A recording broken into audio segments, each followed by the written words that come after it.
Chief President. Thank you, sir.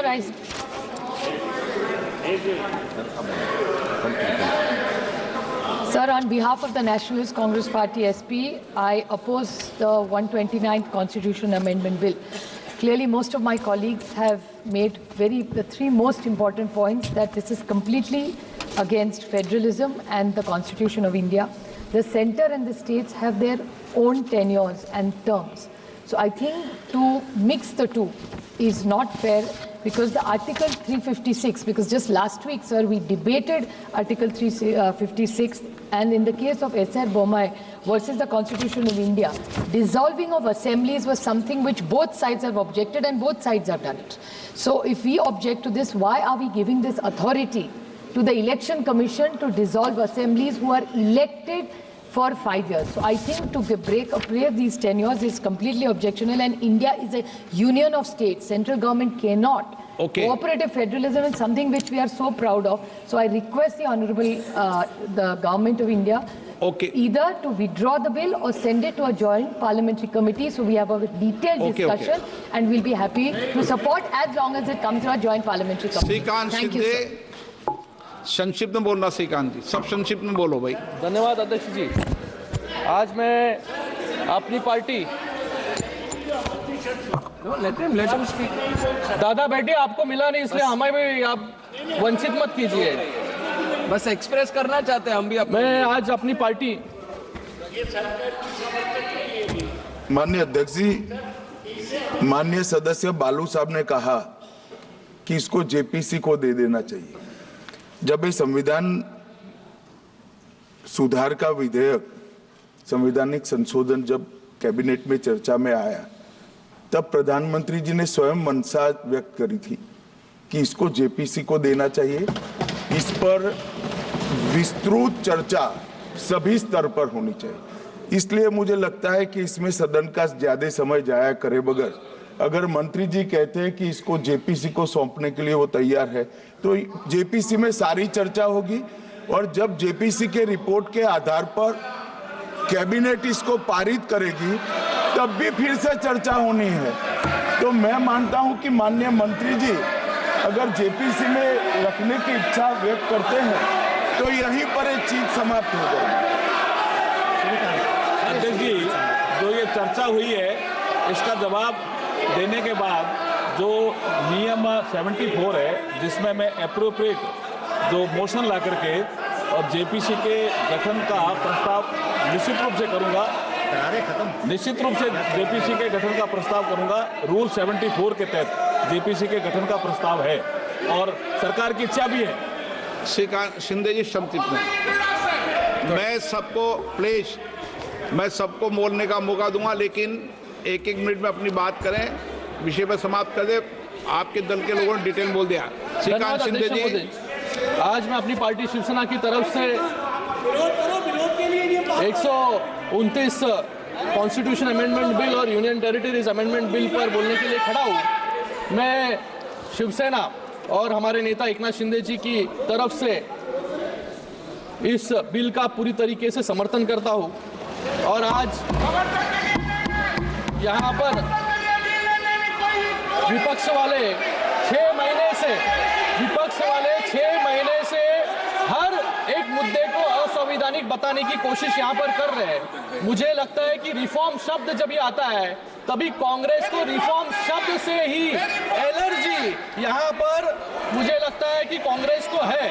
यहाँ पर सभी लोग संविधान की बात कर रहे हैं सर, हर एक व्यक्ति यहाँ पर उठकर संविधान समझा रहा है। मुझे लगता है, मैं इनको याद दिलाना चाहूंगा कि 1975 में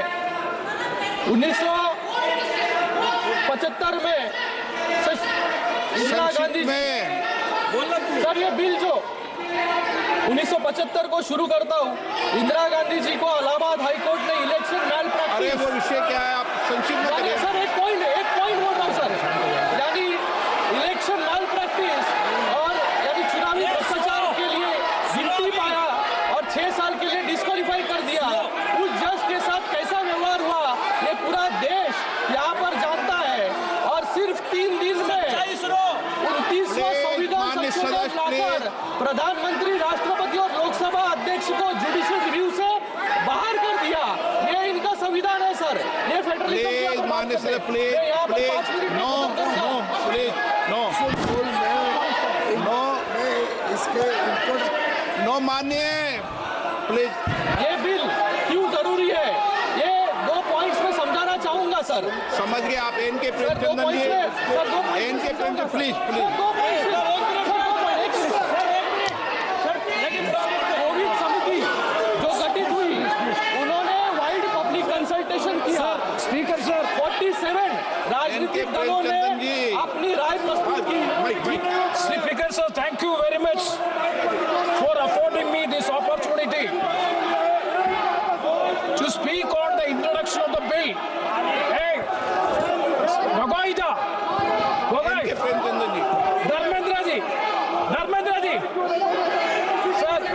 sir, N K Premchandan ji. thank you very much, Mr. Speaker sir, for affording me this opportunity to oppose the introduction of the bill.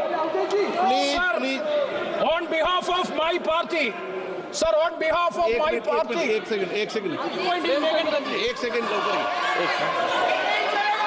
Sir, Covid समिति की रिपोर्ट है, उन्होंने वाइड पब्लिक कंसल्टेशन किया सर, कि 47 राजनीतिक दलों ने अपनी राय प्रस्तुत की, जिसमें 32 दलों ने वन नेशन वन इलेक्शन का समर्थन किया। एन ये के दिखाता है कि प्रेमचंदन जी, देश के अधिकतर एन के प्रेमचंदन जी, राजनीतिक दल प्लीज, सुधार की आवश्यकता है। Supriya, sir, on behalf of my party, क्या तरीका है? sir, on behalf of my party, sir, Speaker sir, Speaker sir, on behalf of my party, Revolutionary Socialist Party, RSP, I vehemently oppose the introduction of the bill, this Constitution Amendment Bill. Sir, on 3 grounds, I will confine to the points the legislative competence only. I fully associate with the observations made by, very crisply, he has made it in a very good sense. I fully associate with the submission made by Sri Manish Tiwari ji. Sir, 3 grounds. Number 1 is, it attacked the basic root of federalism of the Constitution. And number 2, the provisions of the bill are uncertain and not clear regarding the conduct of elections in the Legislative Assembly subsequent to the notification making the appointed date. And the third one is, the statement of objects and reasons are not satisfying the contents of the bill. And one more thing is there, Article 368, I will elucidate it further. Sir, I will be fully within the scope. Sir, drastic structural change in the electoral process in the legislative assemblies. All the states should have been properly consulted before bringing this legislation. I fully agree with the other learned members have already cited. By virtue of this bill, if it is made in law, definite, the state legislative assembly and the state will become the subordinates to the House of the People and the union government. That is essentially against the basic principles of the federal character. And see, sir, Article 368, I do agree with the government. Article 368 does not expressly mention about the legislature's consent, that is more than half of the legislative assembly's concurrence regarding this provision. But I would like to quote a case, that is Kindo Holohan versus Chichilu. In 1993, the 52nd Amendment was challenged, the validity of the 52nd Amendment was challenged in the Supreme Court, and the Supreme Court has struck down 2 paragraphs of this act passed by the Parliament, 52nd Amendment, only because of the reason, sir, very technical point, sir, though there is no explicit provision in Article 368 so as to have the consent of the more than half of the legislature, even then the Honorable Supreme Court has struck down 2 paragraphs of 52nd Amendment Bill, which is included in the 10th schedule. Sir, included in the 10th schedule, disqualification of members due to defection by virtue of the anti-defection law. So, sir, the state has to be properly consulted. Federal character is good, and the third is a practical. I would like to know from the Honorable Home Minister. Sir, what point? Technical. No point. Sir, purely technical. One second. Sir, 2008, sir, 2027 and 2028. Sir, after you are proposing to have the appointed date on 2029. See the problem. After 2029, 17 state assembly elections have to take place. There is nothing is in the bill. Nothing is in the bill regarding the tenure of the legislative assemblies subsequent to the appointed date by the notification. Nothing is clear. With this objection,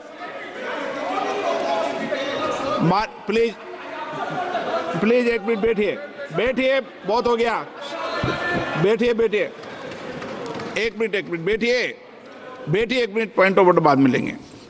माननीय सदस्यगण, पहले भी मैंने सारी व्यवस्था दे चुकी है और मैंने पूरी परंपरा पुरानी भी सब बता चुका हूं आपको। अब माननीय मंत्री जी ने भी ये बता दिया है कि जेपीसी इसके लिए गठन होगी, ऐसा माननीय मंत्री जी ने एक मिनट, उस समय जेपीसी के समय व्यापक चर्चा होगी और सब दल के सदस्य होंगे, उसमें डिटेल चर्चा होगी और उसके बाद जब बिल आएगा उस समय आपको व्यापक चर्चा, आप जितने समय चाहोगे उतने घंटे आपको व्यापक चर्चा दी जाएगी, पूरा समय दिया जाएगा, सबके दल के सदस्यों को समय दिया जाएगा।